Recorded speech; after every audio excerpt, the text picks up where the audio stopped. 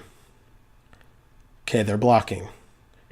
So they're taking 5 here from damage and then 5 at the beginning of their turn for Cruel Reality. So they're at 4. They have 2 cards in hand. We can do this, guys. We can do this. Stressful. Colossipede. Fine.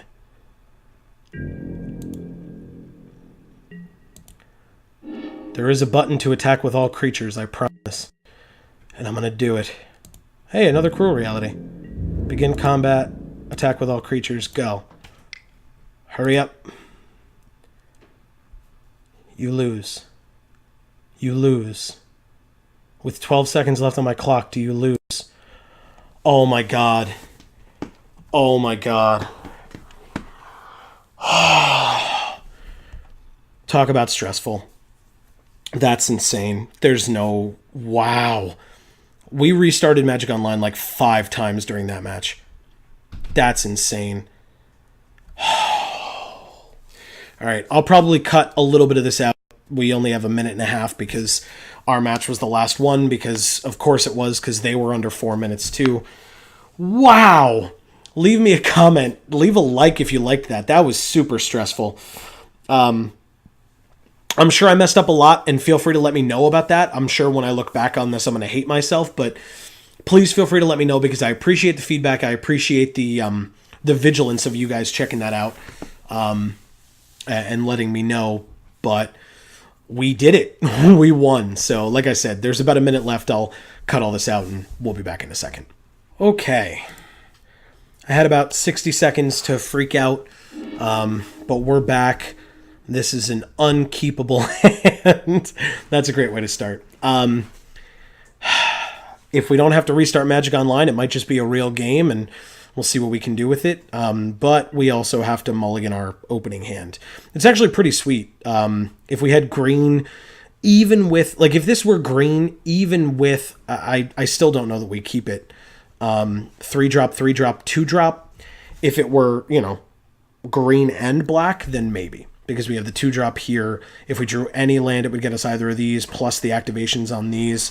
I don't know. But I'm mulliganing this one. That's better, but still not good. But I'll keep, and I will put that on the bottom. It's a 5-drop. It's cool, but it's not necessary for the deck. And yeah, it's going away. Oh, man. Still super stressed. But that's fine. We're playing now. All is well. They are in red. We saw a lot of good red stuff go by. But it went by multiple times, so we will see if... okay, they have a Throne of the God Pharaoh. I've found that card's not that good. It just doesn't seem to work out the way you want it to. It's kind of like wasting a spot in your deck. I'm going to cycle Greater Sandworm here. I want the land to get Channeler Initiate, plus it gets us closer to Cruel Reality. So that's the end of our turn. It's our opponent's turn. Like with everything else, I think I'll just cycle in response to whatever they're playing. So, like the Minotaur Sure Shot. Not a bad card at all. Not amazing, but not bad. Especially, on turn 3. It's great. They ended their turn. I drew another Cursed Minotaur, which is nice. There's the Scaled Behemoth. We haven't seen that yet. Here's a Cursed Minotaur, which right now they can't block, even though it would be a trade, which means if they attack, I might, because even this pump ability is only +1/+0 until end of turn, so it doesn't pump its toughness, and they don't know I have a second one, so I might just block if they attack. We'll see. I literally have nothing else going on right now. Trial of Zeal deals 3 damage to creature or player. Trial of Zeal is a great card. Speaking of good red cards that we saw going around. And they took this pretty early.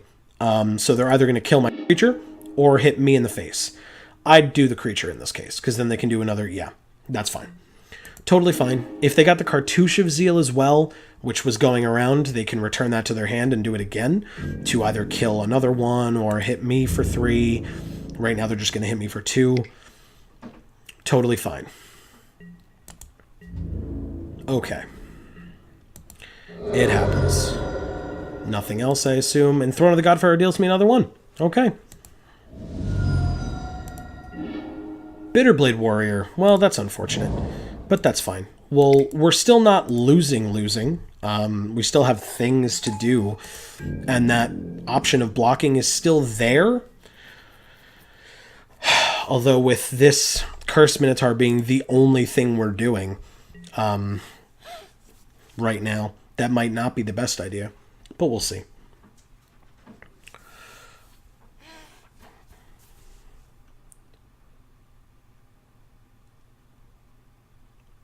What do they got? Go into combat. Oh, man.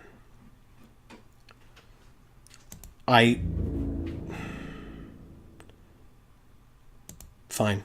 I'll take 2. If you didn't have it, then congrats. You bluffed it. But if you did, I'd like to keep the only thing that I can play right now alive. 3 mana. What do you have? No Electrify yet. Did they miss a land drop? It looks like they kind of did. Yeah, because here's Tormenting Voice, so... Okay, there's their land. What did they discard? They discarded a Ruthless Sniper, and Throne of the God Pharaoh deals me another 1. Okay. Well, we might end up casting Cruel Reality the hard way.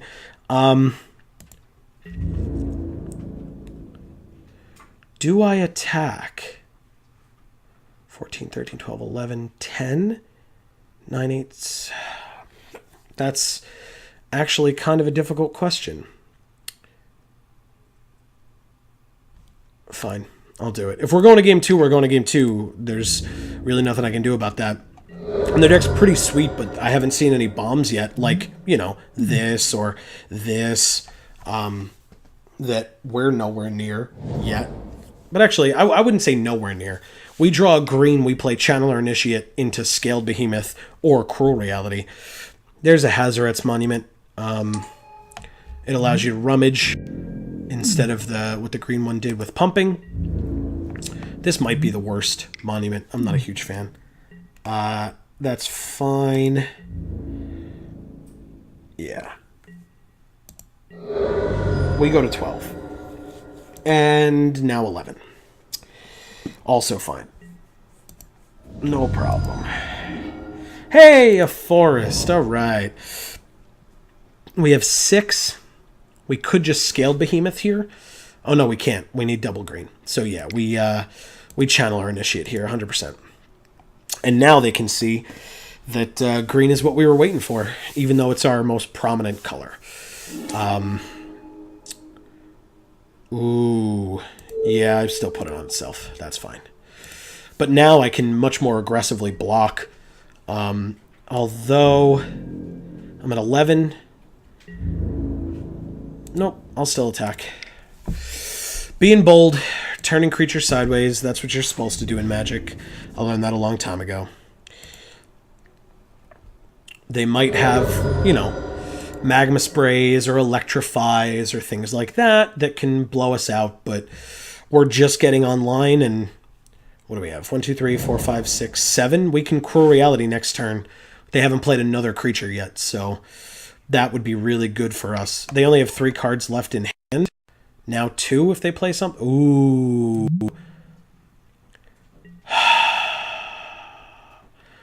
Well, they can sure kill Channeler Initiate if they want to. That sucks. Glorybringer's amazing. Now I wish I played Scaled Behemoth. But again, I still couldn't. And I still can't. If I draw a land, even if they kill the Channeler Initiate, I can still Cruel Reality. Oh my god. Glorybringer's so good. And it's foil. Too bad this is a Phantom draft. Man, that's gotta suck. Alright. But what do they kill? Do they kill the Menace? Please make the mistake and kill the Menace. Please. That's if you exert at all.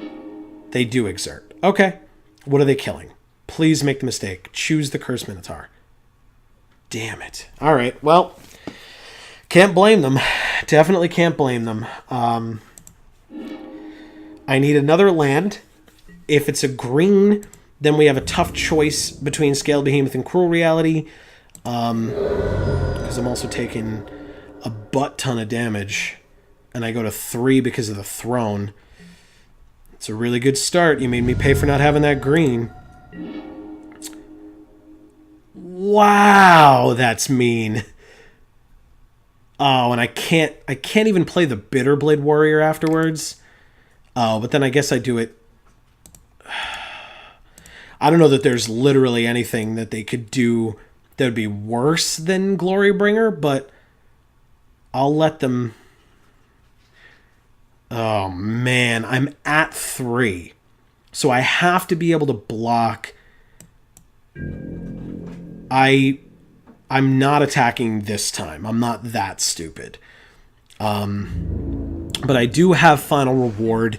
I kind of want them to like overextend and maybe put a cartouche on here or something. Which is why I'm waiting on Final Reward. But if they go to combat without having done anything, I'm just Final Rewarding.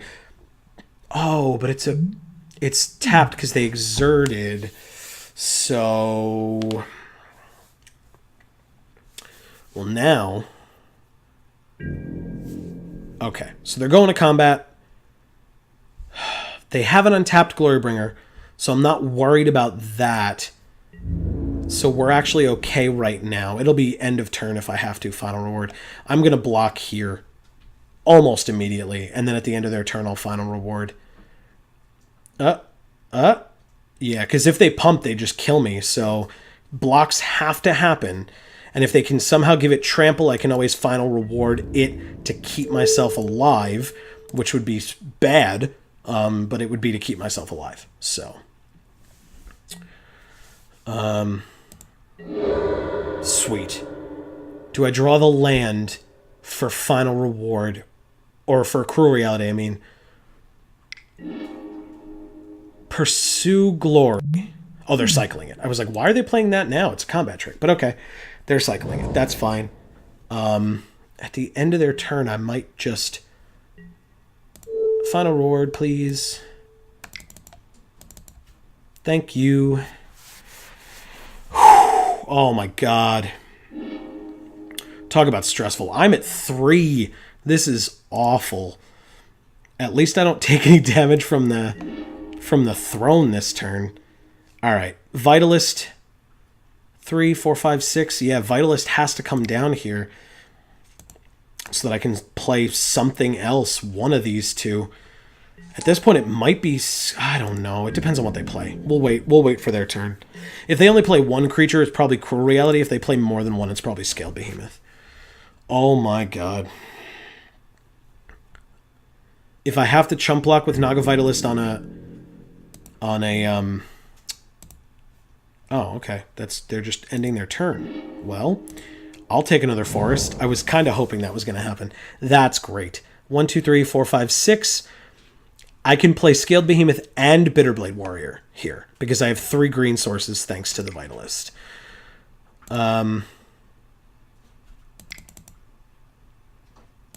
Okay. We'll play a Scaled Behemoth and a Bitterblade Warrior, and we'll end our turn. Oh my god. What is happening?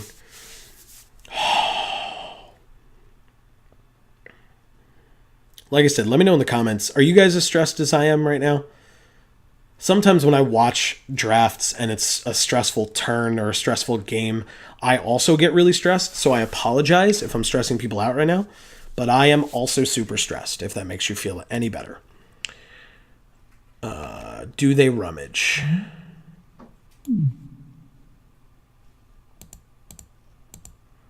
Pursue Glory is currently the bottom card. Now it's a Grimstrider, so yes, they did rummage. They took the Grimstrider? Yeah, I mean, they don't have any black, but I didn't have any green for a while either, so I don't really sympathize. Here's Tormenting Voice. So they discard... What did they discard? Let's see everything in their deck. Splendid Agony, Grim Strider, Cursed Minotaur. Okay. They're going to combat and then ending their turn, or are they playing something else? Nope, Throne of the God Pharaoh. So that's it. That's the end of their turn. We have Bounty. We have Cruel Reality. It's clearly Cruel Reality. Do I attack first? I think I do. I'm going to attack first. It's almost always correct to attack first. What am I saying? But it's just going to be with this. If he chump blocks, that's great for me. Because then I play Cruel Reality, which he doesn't know I have yet.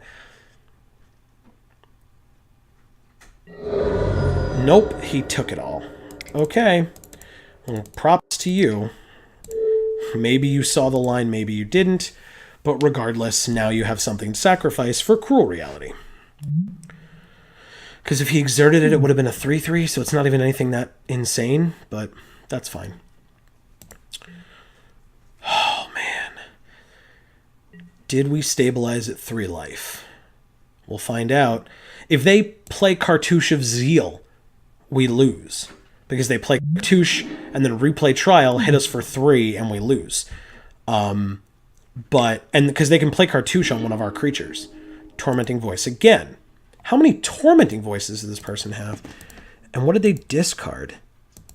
They discarded... Okay. So they were black-red. They're playing the Flameblade Adept. They were black-red because they had Bantu the Glorified. Well, can't attack or block unless a creature died under their control this turn, which I haven't seen a lot of ways for them to do. Of course, there's Bantu's ability. That's kind of the whole point. But then they're wasting mana and sacking their own creatures against a double Cruel Reality deck. And Sacrifice is definitely one way of getting around Indestructible Gods. Plus, we have Splendid Agony, which still makes it a 2-4, which isn't amazing for us, but it's something. All right, they have a Nefcrop Entangler as well.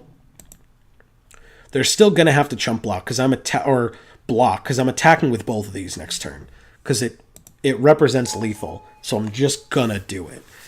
If I don't have to show them Bounty, I'm not going to. It depends on what I draw. Wow. Just playing out everything in their deck right now. Actually, that's the last card in their hand, too, so that's fine. Were they rummaging throughout that whole thing? Yeah, they got rid of a final reward because you can't use it on this guy for the first Tormenting Voice, and Bantu we saw already. Okay. They go to combat, which is nothing, and they end their turn. Throne of the God Pharaoh also doing nothing. Splendid Agony.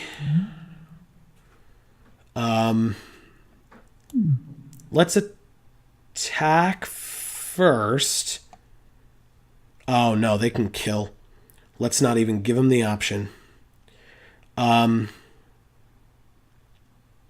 allows us to distribute, huh? So maybe I do attack. Let me attack with both of these first, and then I can Splendid Agony after blocks to see what they do. I won't exert. There's no need to. And we'll see what happens here. After blocks, Splendid Agony happens. So go ahead and choose your blockers, because I'm attacking for lethal on purpose.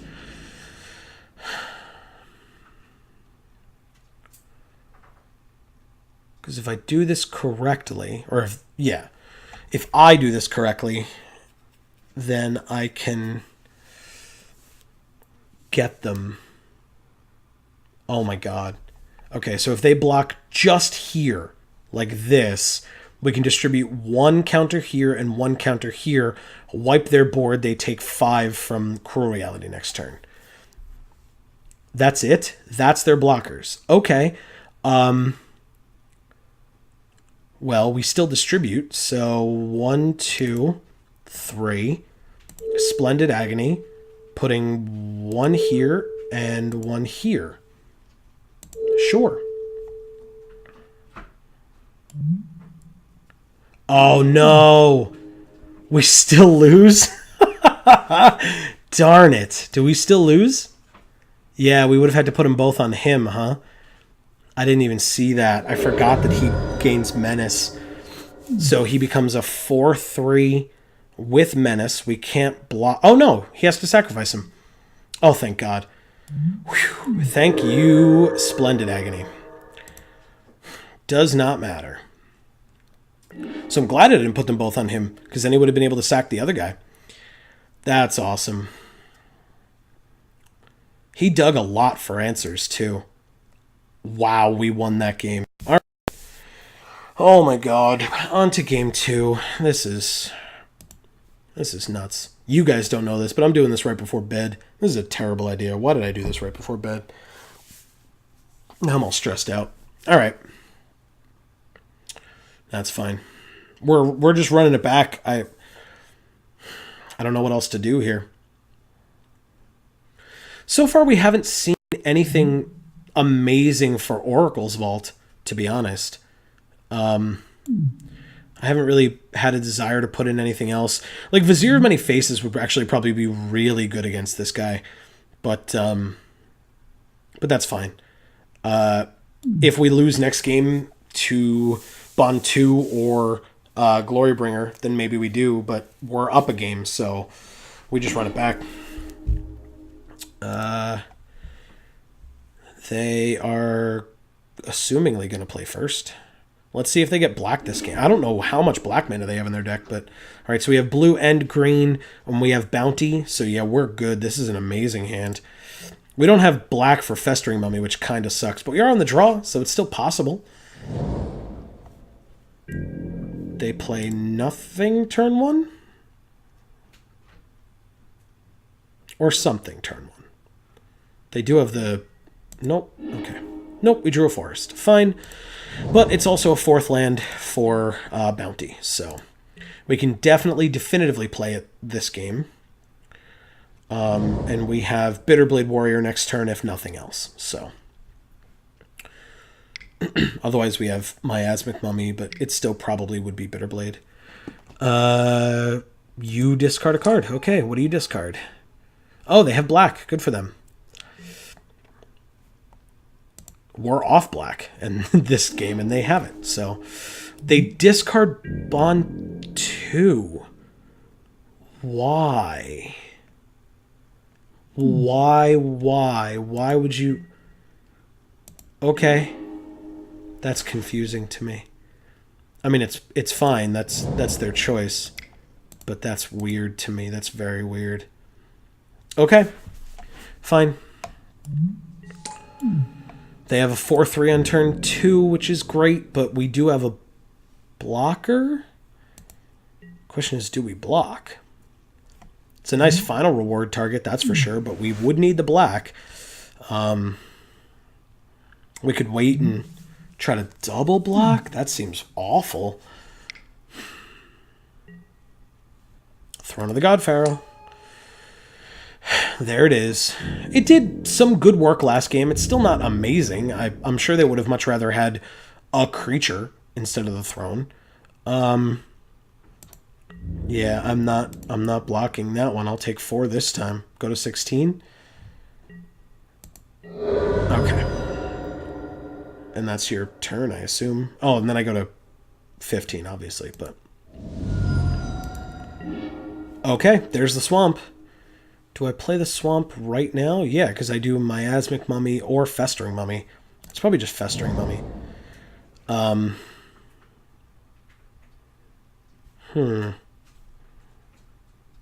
Yeah, right now it's probably Festering. Because next turn I have Bounty, so I don't have to worry about Miasmic yet. Yeah.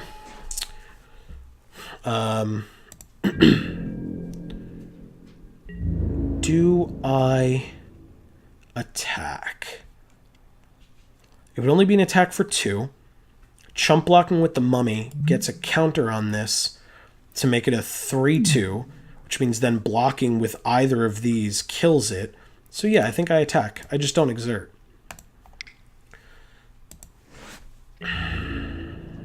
That's fine. I'm totally okay with that. It's unfortunate that I don't get to use my mana more effectively this turn, but I was also off black, and now I have it again, so... That's fine. Totally fine.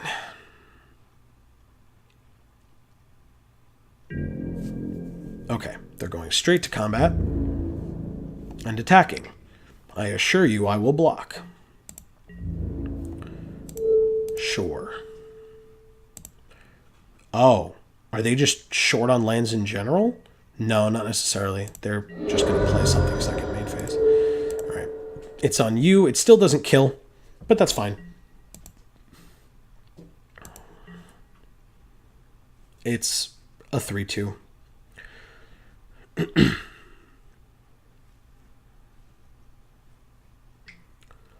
And there's the Flameblade Adept. That's fine. They probably just didn't want me putting it on that. Although, spoilers, I wouldn't have.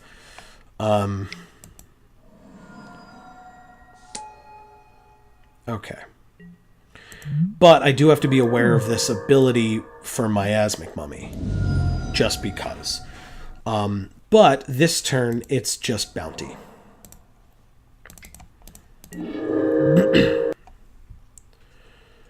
Yeah. Very good. I didn't show it to him last game. And I don't attack.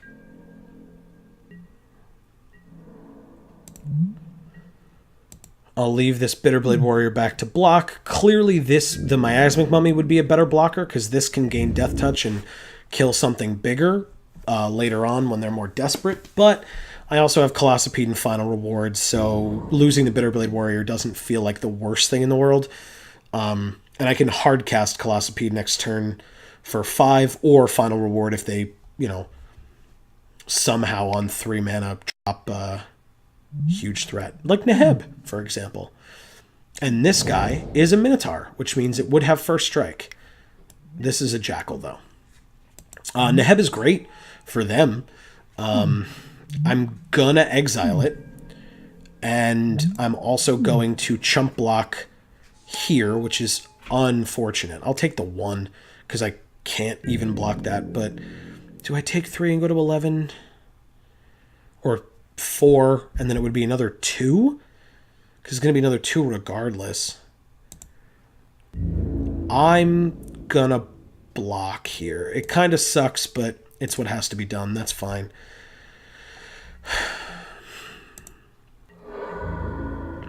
Yep. I take 1, and then I take 2 more. That's fine. Now, Cruel Reality and Bounty of the Luxa. Which means... Oh, but I don't have the other black. I need to draw a black mana next turn if I want to play Cruel Reality. Because I'll get the 3, 4, 5, 6, 7. Oh! Or I could draw it right now. That's fantastic. Alright. So yeah, next turn is Cruel Reality. That's awesome. For now, I pass. Right? 3, 4. Yeah. 7, 6, 5. That kind of sucks. I go to 5. Final Reward's a little expensive, but it's what I have to do.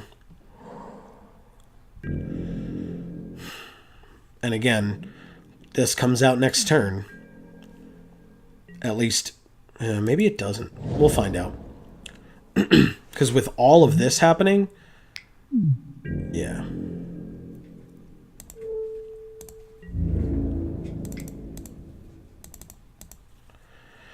Okay, so we'll exile Neheb, taking 4, and then another 2 from the throne. So 5 total. I go to 6.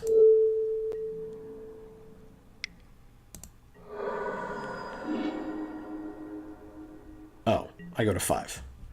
Math being what it is.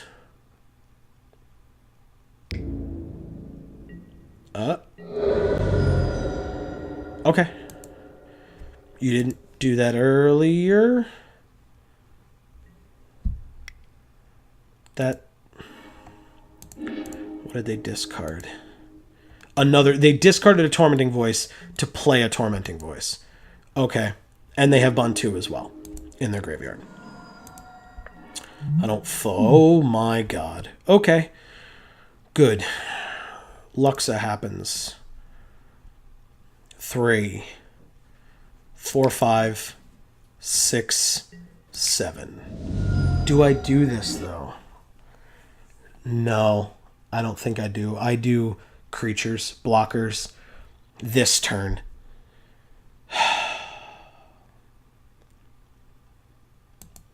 Yeah, because we got rid of Neheb, so we just need to make sure there's a black left over. I just tapped it weirdly. That's fine. Perfect. So that happens, and then this happens, and I'm more than happy to discard my island here. Yep. And they get to discard a card too, but I'm not attacking, so it won't matter for their menace creature.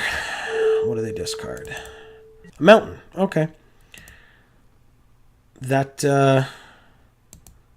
it's my turn. I can't do anything else.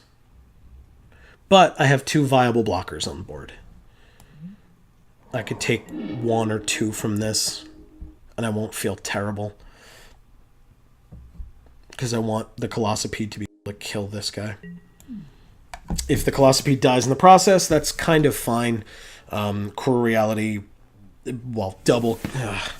I need to wait 2 turns for that, but I will draw an extra card this turn, so that's kind of fine. Question is, do they attack? They do. Okay. The Miasmic Mummy is staying back because I'm trying to just eat this guy with Colossopede and take 1. If they can somehow discard, maybe I take more than 1. Or if they have some kind of pump, or maybe they just play Trial of Zeal afterwards and kill this, which is possible. They have Splendid Agony. It still dies, but they both die. Like, his creature still dies, but now mine does as well, which is fine. I was more than happy to sacrifice my Colossopede to basically stay alive. Because if I only blocked with Miasmic Mummy, Colossopede would still be there, but yeah, so would his creature. Oh, and of course I go to 3. That's fine. So Bounty of the Luxa happens, and I draw an extra card, which is something that I can play. Nope, it's another land. 1, 2, 3, 4, 5. Well, we know next turn we have more than enough mana. If they can discard 2 cards or cycle 2 cards, they win because I can't block. That's upsetting. Okay, let's see what happens. This is a close one, but again, only game 2. Not the worst thing in the world. They have Trial of Zeal? No, Emberhorn Minotaur. Okay. That is fine. It's another menace guy, though. At least it could be. I'll take the 1.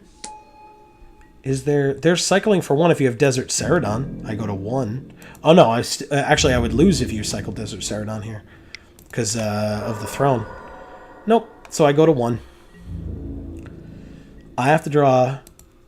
This is interesting. I drew Scaled Behemoth.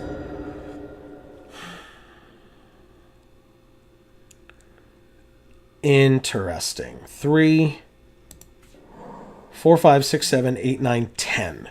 So clearly... Do I lose? I'm at 1, and they both have Menace. I can play a second blocker, but I can't block both. So do I lose? With Cruel Reality, they have to sacrifice 1 thing. But I can't play a second blocker, so that's the game. I will concede this one, and we will go to game 3. That's fine. Vampiric Tumor, not Tutor, Tumor, wins. What do I do here? That was close. Our mana has been terrible. I'm going to get rid of an island for a forest. Waiting on black earlier was bad, but I think waiting on green is worse. So I'm going to put a forest in for an island. And Stinging Shot makes the Glorybringer a 1/1. Or it has cycling.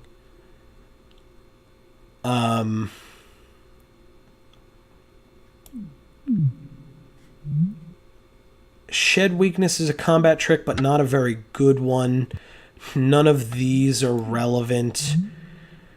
And I just took out a white, so these aren't the best either. I'm going to take out an Oshra Cultivator and put in a Stinging Shot. Oshra Cultivator is not the best, as we have seen. It is an 0/3, which is not a terrible blocker, and especially for 1. But, and I don't know. Do I take out the other one for a Painful Lesson? I don't think so. I think low drops are enough. I'll put the Stinging Shot in again because of the Glorybringer, but otherwise we'll leave everything else the same. This is our last game, guys. Let's, I would like to play first. Yes, please. We have all of our colors. We have a creature that we can play early, and we have a partial removal spell. This seems like a fine hand to me. All right. Yeah, this is kind of the best that we could ask for, at least at this very moment. We could have asked for some lower drop stuff, but no, this is fine. I will play a forest and pass. Okay. Mountain. Do you have the Flame-Blade Adept? You do. Very good. Followed by nothing. My turn. 2, 3, 4. It looks like it's getting cycled. Let's pass to you. And I will cycle on your turn. I don't mind taking 1. If you cycle or discard, I don't mind taking 2. Because it's early still.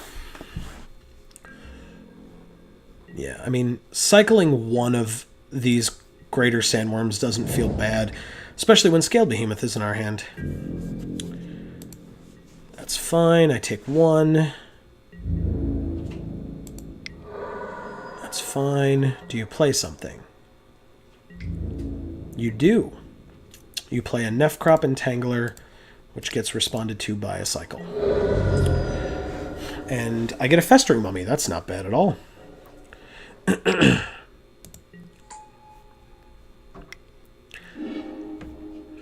Huh. Okay. So the question is, do I play a creature? Or, I think I don't. I think what I do here is I play my 3rd land, of course. But I think I keep up Splendid Agony. What I can do is if they attack, I put 1 here to make this a 0 power attacker, and 1 here to kill this before they can exert it. And then next turn, I play the Ornery Kudu plus a Festering Mummy, or Festering Mummy would be played first. Ornery Kudu comes down, and then the Festering Mummy gets the Kudu's counter. I'm going to pass my turn while I'm explaining it. So that then the Festering Mummy could die, and I could either kill the Flame-Blade Adept or put a -1/-1 counter on something that they play this turn that would be a little bit more relevant. We shall see.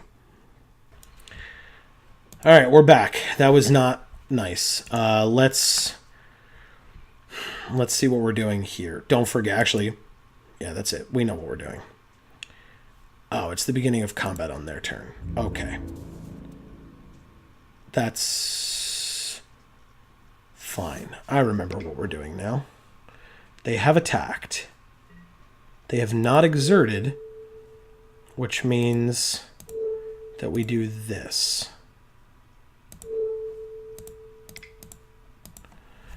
Done. We take 0 damage, and one of their creatures dies. And they have a 0/1 with Menace that is now tapped from attacking. And they don't even get the benefit of the throne this turn, this game, because they don't have it yet. So that's great. Now they have 3 mana left, and they will play a Minotaur Sure Shot. Not a bad card at all. That will probably get the Festering Mummy counter, I assume. What do we have? 1, 2, 3, 4. We don't have a second green, but we might get it eventually. And we do Festering Mummy first.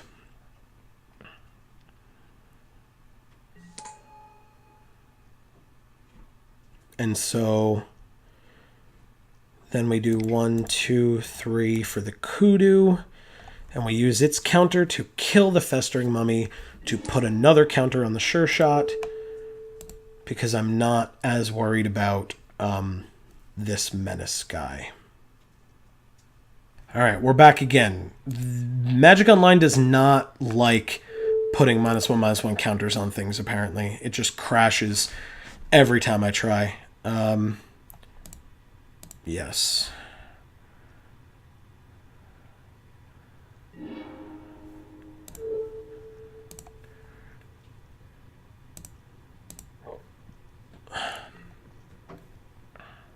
Yes, please. Okay. So that's the end of my turn.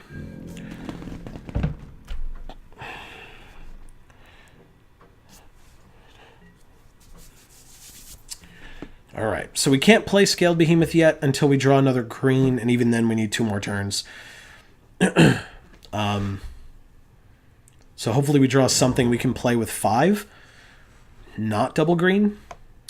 We know it's not going to be Colossopede, because that's on the bottom now, thanks to that Scry. At least no, that wasn't this game. We kept 7 this game. Never mind. I'm getting games mixed up now. Oh, and our clock looks just lovely once again. Thanks, Magic Online. You're the best.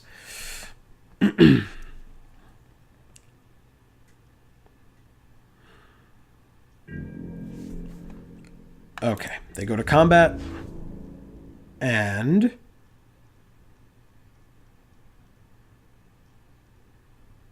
can only deal 3 damage, at least on board, with pumping him. So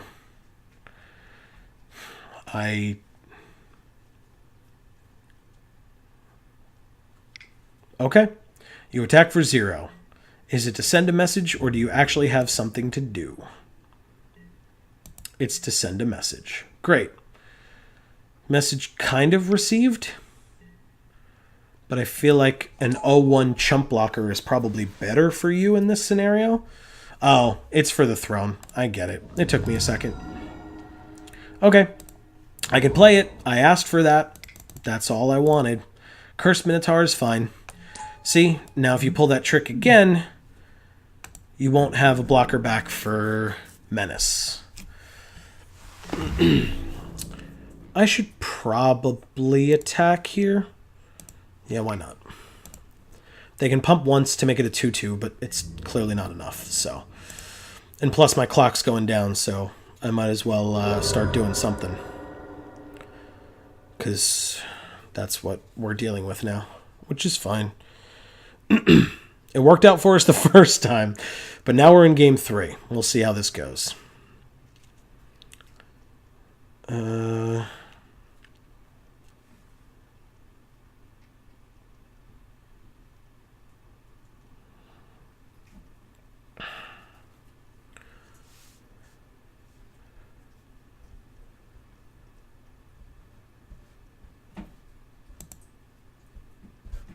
Anything?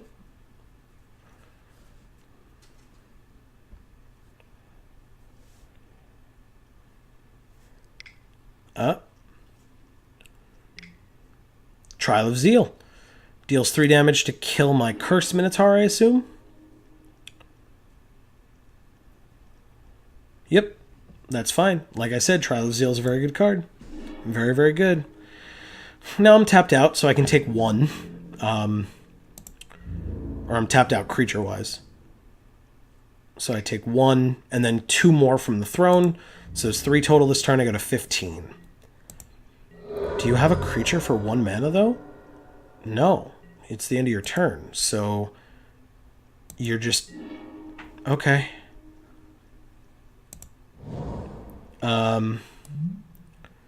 Alright, well, Quarry Hauler comes down.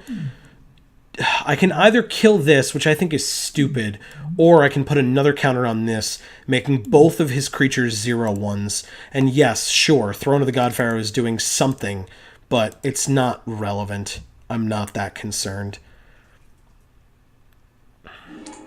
So I'm going to use its ability on the Minotaur Sure Shot.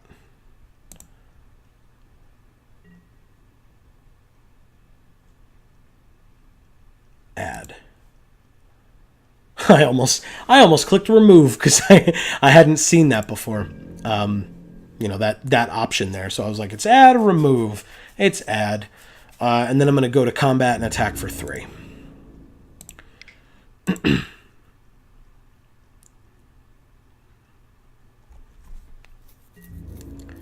Me dealing 3 damage a turn versus you dealing 1 or 2 damage a turn with your throne is, I feel like, a lot better for me.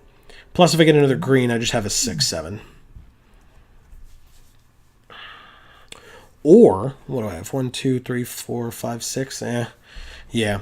It's got to be another green, because I was going to say, if I draw Cruel Reality, I'll be upset. If I draw Greater Sandworm, I'd be upset. I already have 1 in the graveyard, but there's still another one lurking around somewhere. Okay. See? Okay, so there's something. You actually get a damage in. And what are you discarding? You discarded... Or did you discarded Pursue Glory at the time? That's fine. So Pursue Glory was discarded for Tormenting Voice. They haven't gotten to use this at all yet. They cycled it once and they discarded it once. Now they go to combat and they attack for 1. They deal me 1 and then another 1 from the throne to take me to 13. That's fine. Do they have something for 3? Yes. It's a Hazoret's Monument. Okay. See, alright. That's fine. I drew another land. Now I can draw Cruel Realities and not feel bad about it. Alright, I'm attacking with both. I really don't care about 2 damage from this, or maybe 3 or 4 in total. I'm going to attack for 7 this turn.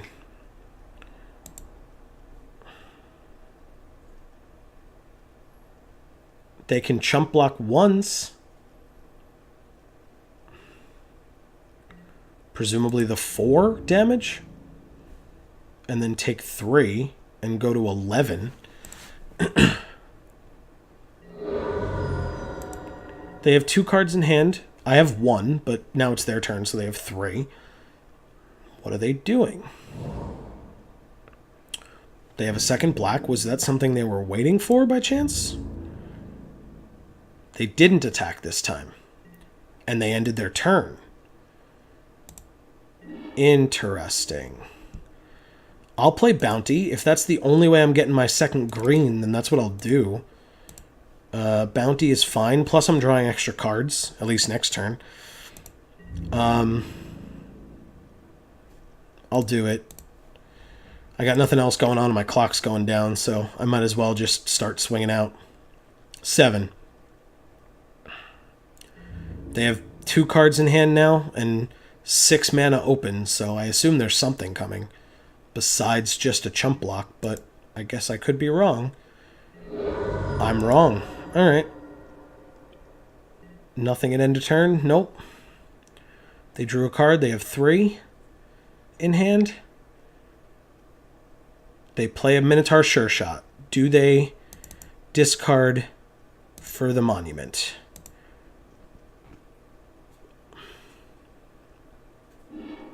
They do. They discard a mountain. And they have another 2/3. And then they play a Ruthless Sniper. Do they discard a card to the monument? They discard a mountain. Makes sense. If they're getting flooded, that's not a terrible way to use that.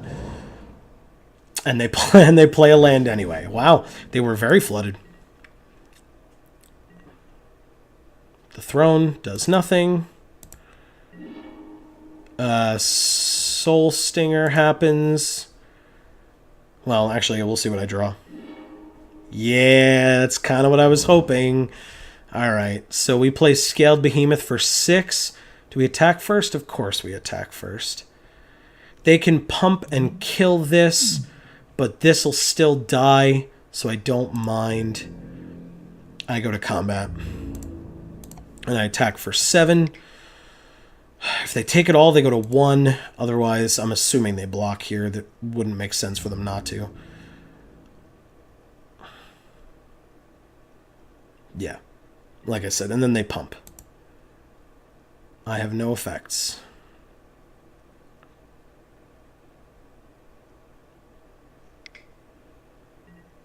Okay. The pump happens, the creature dies, but they trade. And you still take 3, bringing you to 5. They pump again? That doesn't seem to make sense. That's fine. Okay. Let's play a 6/7. You can take your turn now.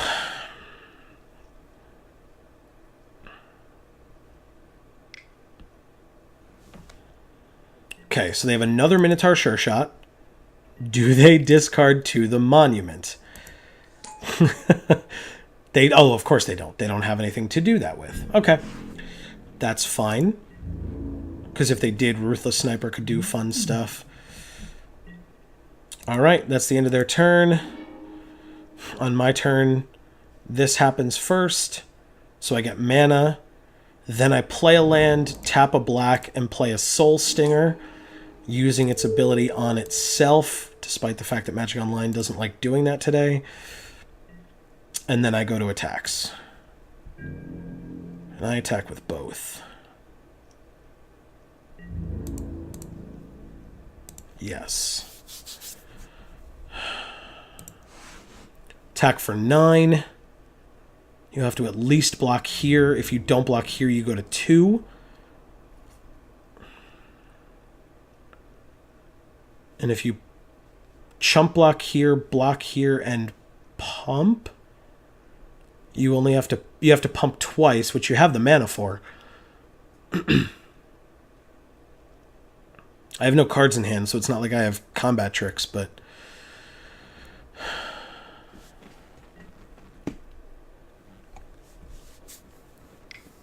okay. They pump. They pump again. And that's it. That's the end of my turn. On their turn, they're playing something. They're playing a Nefcrop Entangler.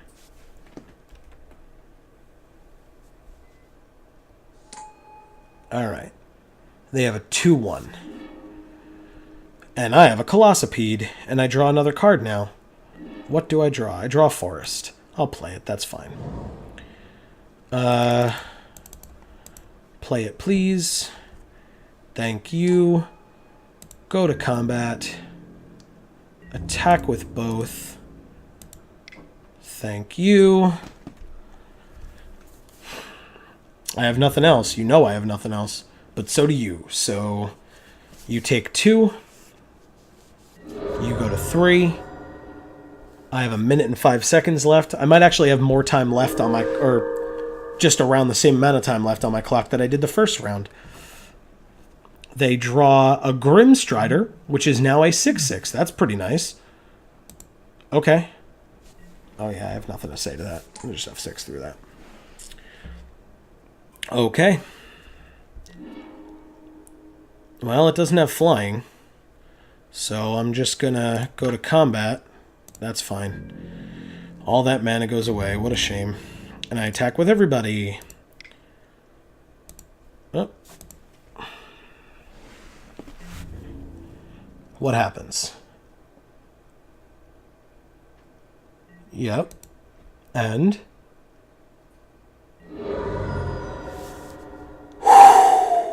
guys, this was super stressful. I don't know about you.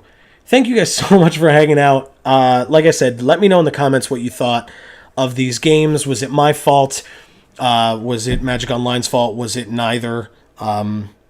Did I play well? Did I get too stressed? Were you stressed? I hope you guys are liking these bonus videos. These aren't usually a thing that we do, but I've been getting into some drafts. We actually only have one more with new player points, and then we're moving on to real ones. Because like I said, I said the first draft, we just started a new account for this channel. So we'll see how this works out. If you like these, let me know. If you dislike these, let me know, and let me know why. Although, to be fair, if you disliked them and you watched all the way through, props. But I do really want feedback. I want to hear what you guys have to say about my playstyle, about these kinds of videos, things like that. Let me know what you thought in the comments down below. Thank you so much for hanging out with us for such a long time. From Geek for All, I've been Joe for Amy. As we always say, in whichever video of ours you watch next, we will see you all next time. Thanks so much, everybody.